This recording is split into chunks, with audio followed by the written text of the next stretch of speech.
Okay, welcome all Minecrafters and modern Minecrafters fan. This video is all about the functionality of the automation for the big reactor realized with the Rednetport and the Rednet controller only. So no computer craft in here, no command blocks or whatever. This all works with survival and the Rednetport, Rednet controller and big reactor. Yeah, okay. This will be a little bit complicated. Also, I have to split this video into functional demonstration, this one, and the next one will be how to set up this automation. Don't be afraid, you do not need this gigantic display here. For the automation, you will need a capacitor bank and 7 monitors, some torches, and Rednet controllers. Just for you to know, it's not necessary to have this display here, but I like it. Okay, so what did I add? You should really watch maybe the display video to get what this stuff is here. I added another one that's over here with the R. That's telling us the control rod state. At the moment it's at 100% inserted. That means it doesn't produce any power at all. We have the temperature of 19 degrees, that's room temperature, and that makes the reactor practically turn off. I can show that over here. You have those control rods, and if it's inserted 100%, it practically turns off the reactor. Oh, let's see, it doesn't produce anything, it doesn't use anything, so if you have 100% energy in your capacitor bank, this should be, maybe you want that because you know if you're full of energy, you don't want to produce anything. Okay, and that's all automated here. Well, what's the good thing about that? It's not only turning on and off if you need energy or not, so it's perfectly adjusting to your energy need. Yeah. So for demonstration, I have some laser drill pre-chargers here, and I will attach one of them. So we are using 2,500 ticks per 2,500 flux, Rednet flux per tick, and immediately when I did that, you see the first LED down here went to on. That means we are producing at the moment at 15%, because the fuel rods are at 85% inserted. We can here read out our core temperature,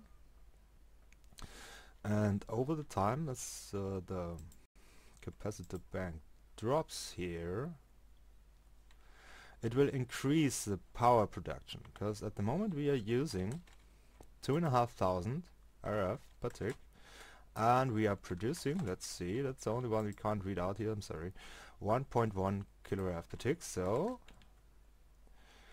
it will increase the energy production as soon the capacitor bank drops below a certain value. I removed the ultimate energy cubes to speed up the process.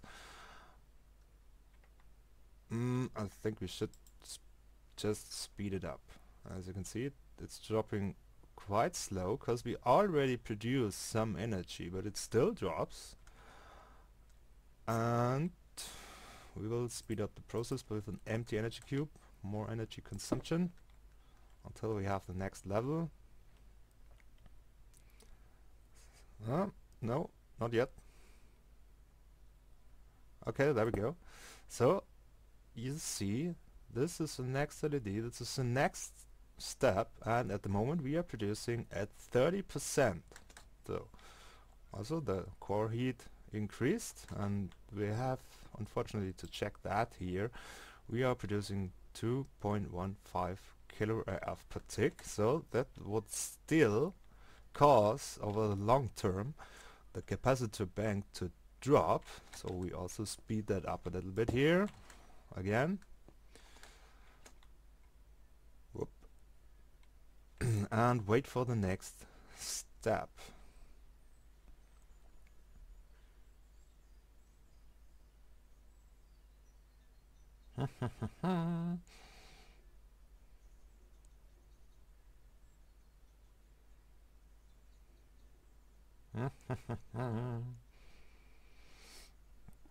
Well, it should come soon. Where? Why? Quicker, faster, please. Okay, there we go. So, as you can see, we are at the next level at the energy production. We are producing at 45% in total.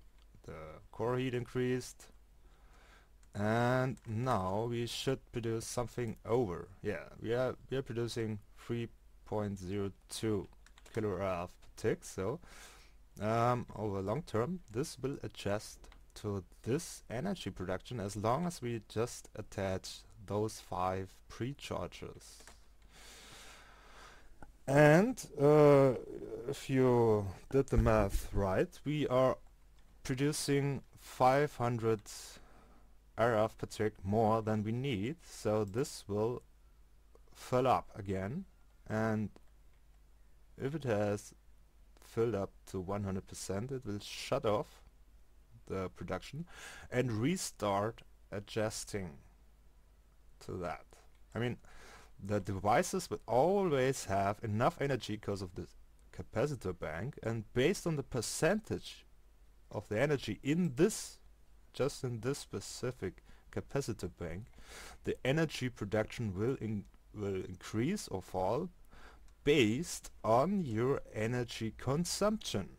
That's the real awesome thing about that, because you will not waste any fuel at all. You also will be able to constantly produce as much energy as you need. Okay, so well, for another thing, we'll just add more energy consumption here. It should drop to 5000 RF, something per tick. Yeah. Okay, there we go. So I doubled the energy consumption here. So this should cause the system to increase the energy production. To speed it up, because I only have 10 minutes videos, I will place again an empty energy cube to just see that this really actually works. Well, I have to say I'm kind of proud of that. It's a little bit complicated, I have to admit, but I don't know any other way to read out the energy by percentage except like that. So we'll go for that. So let's see what happens if there's more energy needed. Okay, see, now we are at the next step. We are producing at 60% because the fuel rods are inserted at 40%. Yeah, core rate is increasing and the capacitor storage is dropping, and this indicates that we are producing more energy. So maybe we speed up that a little more so you can see the maximum of that. Let's see how fast or slow that goes. Should maybe fit in our video, maybe not. So yeah, next video I will show you how to realize that. Again, you don't need this gigantic display, but you will need this capacitor bank, this monitors, and this stuff over here. And maybe you wanna have this at least these LEDs. I mean, it's not insanely big like this display, but it's a very good indicator how much your reactor is producing at the moment. So on the next step, and you see we are at 75% production, and we have a much higher core temperature at the moment.